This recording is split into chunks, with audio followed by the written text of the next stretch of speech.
She didn't plan the escape. She reacted to it, the way you react when staying hurts more than leaving ever could. The night she ran away from home was black with rain, the kind that erased footprints and drowned out cries. Her hands shook as she zipped the old bag she'd hidden for weeks beneath her bed, heart pounding so loud she feared it would wake the house. No goodbye notes, no hesitation, just survival. The front door creaked as she slipped out, cold air slicing through her fear. And in that moment, she knew one thing for certain. Whatever waited outside could not be worse than what she was leaving behind. She walked until her legs burned, hitching rides she shouldn't have trusted, following streets she'd never seen in daylight. The city swallowed her quickly, all neon lights and shadows, promise and danger tangled together. By the time exhaustion forced her into a narrow alley for shelter, dawn was still hours away. She thought the shaking was from cold until headlights cut through the darkness and stopped. Men stepped out, not loud, not threatening, dangerous in the way predators are calm when they know they control the situation. She backed away, pulse racing, but there was nowhere left to run. That was when he appeared. Not from the shadows, from command. One word from him stilled the men instantly. He was dressed like the night belonged to him. Dark coat, controlled stance, eyes sharp enough to read fear without effort. His presence changed the air itself.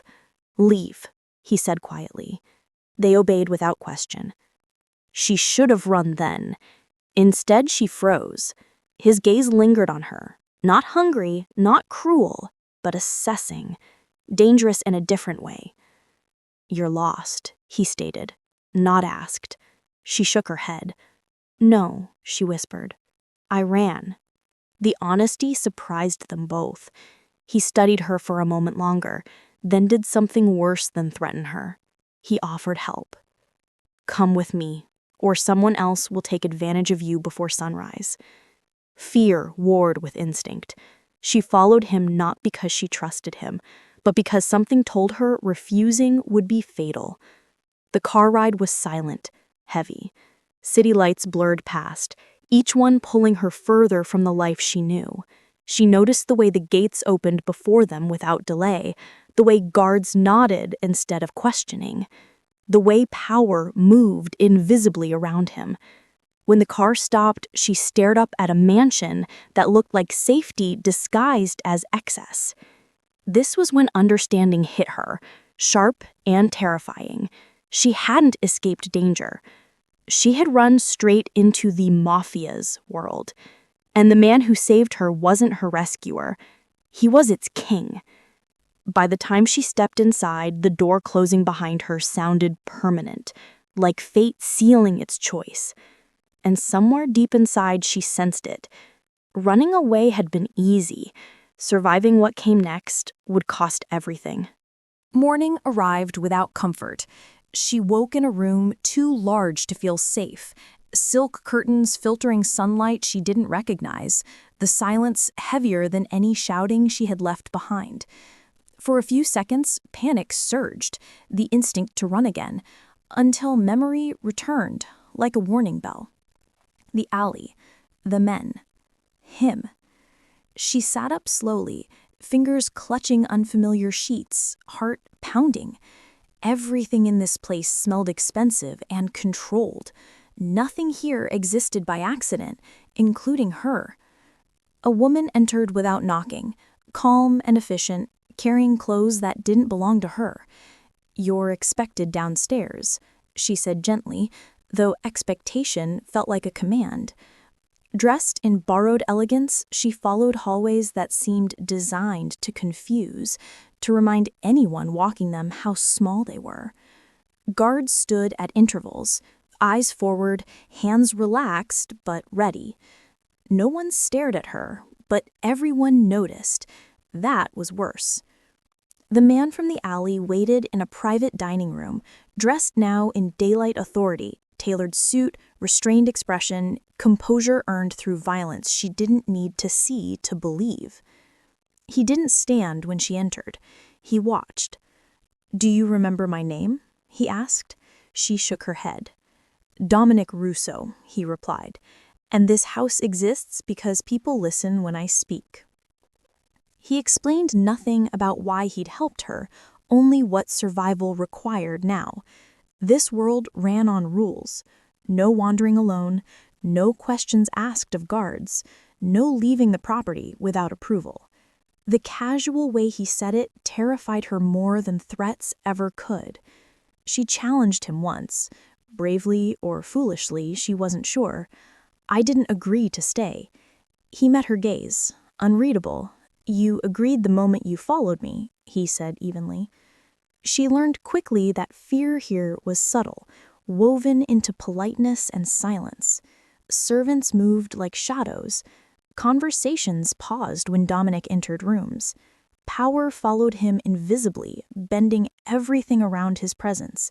And yet, he never raised his voice, never made promises. That restraint made him more dangerous than anyone she'd ever known. Days passed in confinement disguised as care. Her needs were anticipated, her space monitored with precision. The mansion was beautiful and locked. She wandered its gardens under watch, discovering how easily beauty could become a cage. Dominic checked in rarely, but when he did, his attention was surgical. Brief questions, careful observation. She became aware that he wasn't deciding what to do with her, he was deciding whether her existence threatened him. The danger surfaced when an unexpected visitor arrived. A man smiling too easily, eyes flicking to her with sudden interest. Dominic positioned himself a half-step closer instinctively. Later, in private, he warned her. "You can't be seen by people like him." Confusion sharpened into fear. "Why?" she asked. Dominic's jaw tightened. "Because your presence invites questions, and questions get people killed." That night, she realized she hadn't been rescued. She had been removed, hidden away before someone else noticed her value. The safety he offered came with risks she hadn't earned, enemies she didn't know, and a man whose protection could be as dangerous as his indifference. As she stared out the window, city lights far below, one truth settled cold in her chest. Running had placed her on a chessboard she didn't understand, and Dominic Russo, the man she owed her life to, was not a hero. He was a strategist, deciding her fate move by move. The following morning, the mansion felt both suffocating and electrifying. Isabella moved through the vast hallways with a cautious grace, every step measured, every breath taking with the knowledge that one wrong move could reveal her inexperience to the sharp eyes of the Moretti guards. She had thought running away from home meant freedom, but the truth was far more complicated. She had stepped into a world governed by rules she did not yet understand, where loyalty was earned by risk and danger hid behind every polished corner. Even the air in the mansion seemed charged with tension, thick with the scent of expensive cologne, fresh leather, and subtle traces of gunpowder from some long-forgotten incident. Her first encounter with Alessandro Moretti, the infamous Mafia heir, came when she accidentally wandered into the private library. He was seated behind an imposing mahogany desk, surrounded by stacks of ledgers and maps of the city's underground dealings. His eyes lifted slowly, piercing and calculating, locking onto hers with a force that made her heart skip a beat. "You're far from home, aren't you?" he asked smoothly, his voice carrying authority, danger, and a faint hint of curiosity. Isabella swallowed, fighting the surge of panic that threatened to overwhelm her. I'm just looking for a place to rest," she replied cautiously, choosing her words with care. His smirk was subtle, almost imperceptible, but the intensity of his gaze sent shivers down her spine. "Resting isn't safe here, and neither is wandering into the wrong room."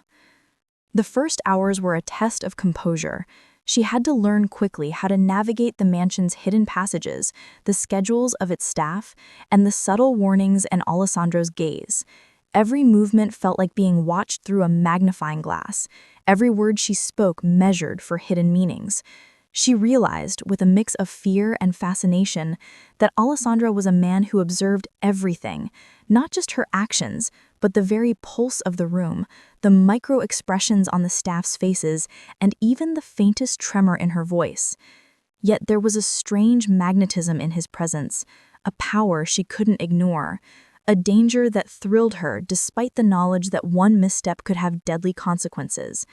By the afternoon, she had begun to understand the intricate hierarchy of the Moretti household. Guards, aides, and family members moved like a well-rehearsed dance, each aware of their place and the stakes of disobedience. Isabella realized that survival here required more than cunning. It required intuition, courage, and a capacity to navigate an invisible web of loyalty and fear. And amidst it all, Alessandro's eyes seemed to follow her in subtle ways, testing, measuring, and silently acknowledging the challenges she faced. She was both under his scrutiny and inexplicably under his protection. An unexpected dinner that evening became a turning point. She was seated across from Alessandro in the grand dining hall, chandeliers casting glittering reflections across polished marble floors. The conversation was minimal, but each word carried layered meaning. "You've adapted well for someone who arrived so unprepared," he remarked casually, yet the undertone was unmistakable. Isabella met his gaze, aware that he was probing, evaluating, and perhaps even teasing. "I'm learning," she replied with measured honesty. And in that moment, she realized that honesty could be both a shield and a weapon in this world, depending on who received it. After dinner, a sudden incident shook the household. A rival family had sent a message, a warning veiled in subtle threats. Guards tensed, Alessandro's expression hardened, and Isabella's heart raced as she realized how fragile safety could be in this world. She wanted to run, to escape back to the simplicity of her previous life, yet every instinct told her that running was no longer an option. She was ensnared, entwined in a world of power, intrigue, and danger, and every choice carried consequences she could not predict or resist. That night, as she tried to rest, her thoughts churned with fear, curiosity, and an emerging fascination with Alessandro. She understood that her survival depended not just on intelligence or stealth, but on understanding the man at the center of this world, a man whose power was absolute, whose attention was selective, and whose motives were as unpredictable as they were magnetic. Every heartbeat, every shadow, every whisper of movement reminded her that she was no longer the girl who had run away from home. She was a participant in a story she had yet to fully comprehend, where danger and desire were intertwined in ways she could neither control nor resist. The next morning, the mansion felt heavier, almost oppressive, as if the walls themselves were aware of the storm that was quietly brewing. Isabella moved through the grand halls with a heightened sense of caution, each footstep measured, each breath deliberate, as though the slightest sound could betray her inexperience to the ever-watchful eyes of the Moretti family. Her initial thrill of escape had been replaced by a tense awareness that freedom was a fragile illusion, and survival required not only intelligence but instinct, the kind that could mean the difference between life and death. Even as she tried to maintain composure, she could feel the constant pull of Alessandro's presence, a magnetic force that was both protective and intimidating, dangerous and irresistible all at once. By mid-afternoon, Alessandro summoned her to the private library under the guise of explaining the household's intricate hierarchy and security protocols. The room was bathed in a soft golden light, illuminating the towering shelves of leather-bound books and casting long shadows across the polished wood floor. "You're learning quickly," he said, his voice smooth yet edged with authority, his piercing gaze fixed on her every movement. Isabella nodded carefully, careful to remain calm even as her heart raced.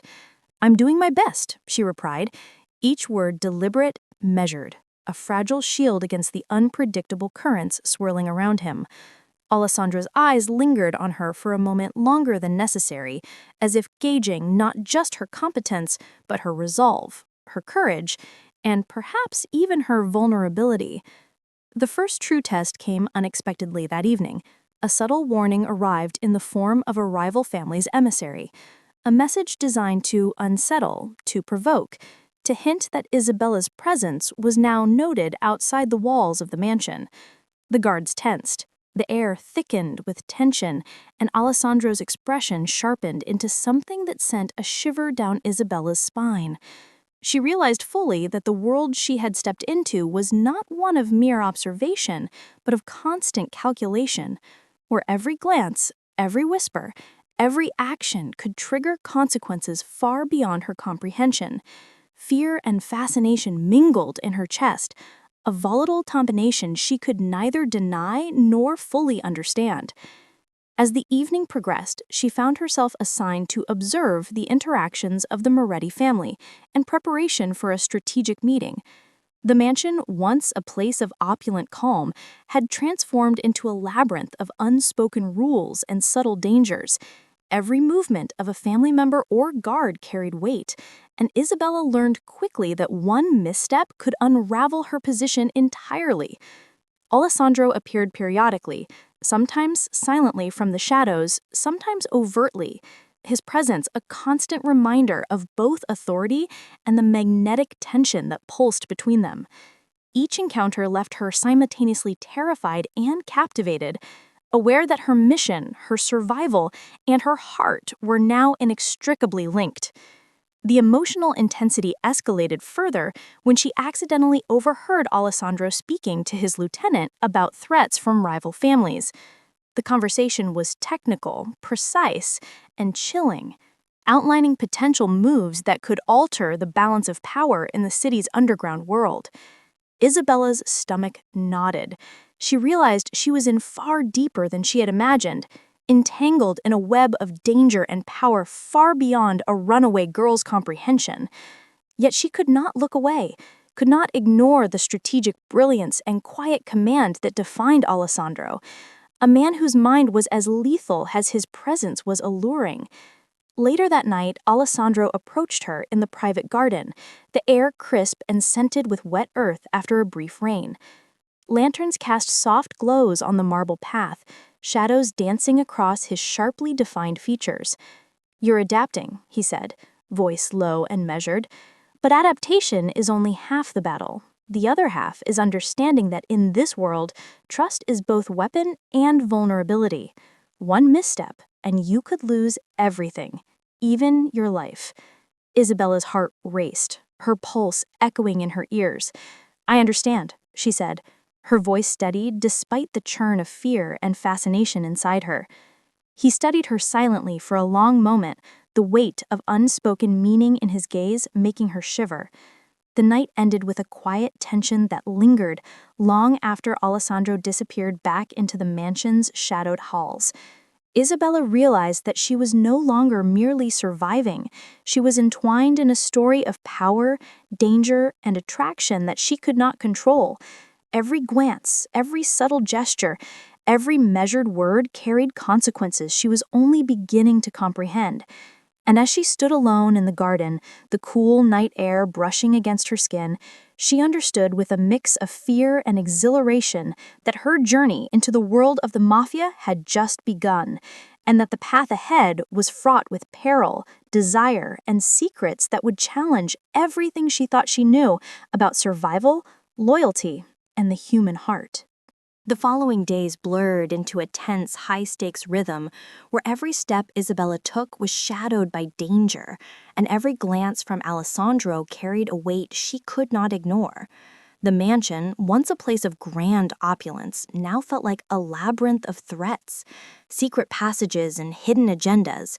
Guards moved like shadows, the staff whispered cautiously, and Isabella realized with an unsettling clarity that her presence was under constant scrutiny, not only by those who protected the family, but by those who coveted its power and influence. Her mission to survive had transformed into a delicate dance of observation, deception, and emotional restraint, one misstep away from disaster. Late one evening, as rain pounded against the tall windows and the storm outside mirrored the turmoil in her chest, Isabella found herself in the grand hall alone, reviewing the security protocols she had been studying. The silence was broken by the soft sound of footsteps, deliberate, measured, and unmistakably Alessandro's. He approached her, eyes sharp yet unreadable, each step sending a shiver through her nerves. "You're progressing faster than expected," he said, voice low, carrying both praise and warning. "But progress without understanding can be fatal." She swallowed hard, her pulse quickening as she struggled to maintain composure. "I understand," she replied, though inside her heart raced with fear, attraction, and a thrill she could not name. The tension reached a breaking point when a rival faction attempted to infiltrate the mansion grounds. Guards scrambled, alarms blared softly, and Isabella, caught in the midst of chaos, realized that her training and instincts were the only things keeping her alive. Alessandro moved like a shadow, precise and lethal, neutralizing threats with deadly efficiency, while Isabella was forced to act, make choices, and react under pressure she had never experienced before. The adrenaline coursing through her veins sharpened every sense, every sound, every movement, every heartbeat. And yet, amidst the danger, she felt an almost magnetic pull toward him, aware that his presence was both her shield and her greatest temptation. After the intruders were subdued and the mansion returned to tense calm, Alessandro found Isabella in the private garden. The rain had ceased, leaving the air heavy and fragrant with wet earth.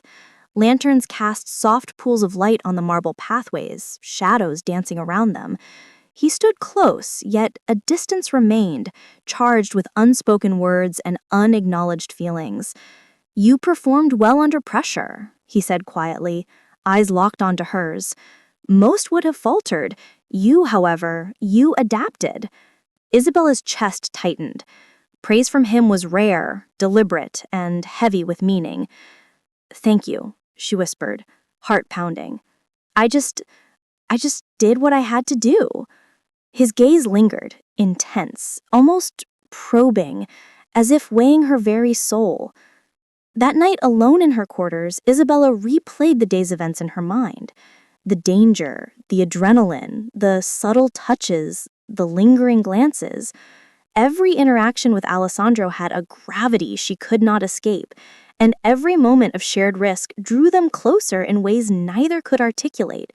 Fear, fascination, and attraction mingled in her chest, creating a tension she could neither resist nor fully understand. She realized that her mission, her careful plans, were being challenged not by enemies or exposure, but by the presence of a man who commanded attention, respect, and something far more complicated: desire. By the early hours of the morning, Isabella knew the truth. She was no longer a girl running away from home. She was a participant in a dangerous game of power, loyalty, and passion. Alessandro Moretti was no longer just the heir of a mafia family. He was her protector, her challenge, and the axis around which her new life revolved. Every heartbeat, every glance, every word between them was now charged with meaning, and she understood that the coming days would demand every ounce of her skill, courage, and emotional restraint. The stakes were never higher, the danger never more immediate, and the attraction never more consuming. Dawn broke over the sprawling Moretti estate, casting long shadows across the polished marble floors and glinting through the rain-streaked windows. Isabella stood in the private garden, the night's tension still clinging to her like a second skin. Every heartbeat echoed the events of the past days, the danger, the thrill, the calculated risks, and the intoxicating pull of Alessandro Moretti.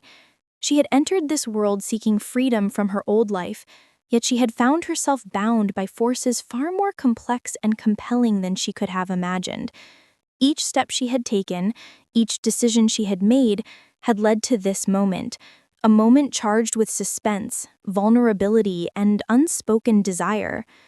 Alessandro emerged from the shadows, his presence magnetic, commanding, yet impossibly intimate. His tailored suit glistened faintly in the early sunlight, and his gaze, sharp and penetrating, fell upon her with a weight that left her breathless. "You've survived much more than I expected," he said, voice low and measured, carrying both approval and a warning. But survival alone is not enough here, Isabella. Understanding, trust, and loyalty, these are what separate those who live from those who fall. Isabella's chest tightened. She had learned more than survival. She had learned the delicate dance of navigating his world, of interpreting his subtle signals, and of guarding her own heart even as it beat faster every time he was near. The tension of the past days culminated when an urgent threat arrived, a rival faction attempting to destabilize the estate with an audacious attack. Alarms rang through the mansion, guards scrambled into position, and Isabella, despite fear, reacted with clarity and courage she had not known she possessed. Alessandro moved beside her, a shadow and shield, neutralizing threats with lethal precision while keeping a careful eye on her. Their movements became a silent choreography, instinctively synchronized, a testament to the bond that had formed between them through danger, trust, and unspoken connection. In those moments, Isabella realized that she was no longer merely a survivor. She had become an integral part of his world, indispensable and intertwined with his fate. After the immediate threat was contained, Alessandro guided Isabella to the estate's rooftop terrace, where the city sprawled beneath them, glistening from the overnight rain. The wind carried a hint of freedom, yet it was tinged with the weight of the past and the uncertainty of the future. He turned to her, expression unreadable, but eyes betraying a softness that he rarely allowed himself to show. "You've changed," he said quietly, his voice threading through the early morning air. "Not just because of this world, but because of you. I've watched you grow, adapt, and survive, and He paused, searching for the right words, his gaze locking onto hers with an intensity that made her pulse race. Isabella's breath caught. She had anticipated danger, intrigue, and the challenge of navigating the Mafia's world, but not this raw, undeniable connection that bound her to him. I feel the same," she admitted softly, her voice trembling with both fear and honesty. "I never wanted this world, but I can't ignore what I feel for you." The admission hung between them, fragile and explosive, as Alessandro stepped closer. The space between them seemed charged, alive, every movement slow and deliberate, every heartbeat resonant with danger and desire. As the first rays of sunlight illuminated the city skyline, Alessandro reached out, brushing a strand of hair from her face, his touch lingering with intent and warmth. "Then we face this world together," he said, voice low, firm, and full of promise. "No running, no hiding, only us against everything and everyone who threatens it." Isabella felt a mixture of exhilaration and fear, knowing that their lives were bound by a precarious balance of love, danger, and loyalty. She nodded, understanding that whatever lay ahead, she would not face it alone, not anymore. The day unfolded with a delicate calm, a brief respite from the chaos that had dominated their lives. Isabella and Alessandro moved through the mansion side by side, their proximity a reminder of trust forged in danger, of hearts entwined amidst uncertainty. For the first time, Isabella felt a sense of belonging, a fragile peace that came from both survival and the knowledge that the man she had feared, admired, and desired would be there to protect her, guide her, and challenge her in equal measure. By the evening, as the sun dipped behind the city skyline, casting golden hues across the estate, Isabella reflected on her journey. She had run away from home seeking freedom, only to find herself in a world ruled by power, secrecy, and danger, a world that she had learned to navigate with intelligence, courage, and growing confidence. Yet more importantly, she had discovered a connection that defied reason, a bond forged in peril, trust, and undeniable attraction. Alessandro Moretti was no longer just a figure of authority. He was the center of her world, a constant force of challenge, protection, and desire. As night fell, Isabella and Alessandro stood together on the terrace, the city lights shimmering below, their silhouettes framed against the vast expanse of sky. In that moment, words were unnecessary. The tension of danger, The thrill of survival and the depth of their connection spoke volumes, a silent acknowledgement that their story was only beginning, a story of loyalty, love, and resilience that would carry them through every challenge this perilous world could throw their way. And as they turned to face the night together, Isabella understood that she had truly found her place, not just in the world of the Mafia, but at the side of the man she had learned to trust, rely upon, and, most unexpectedly, love.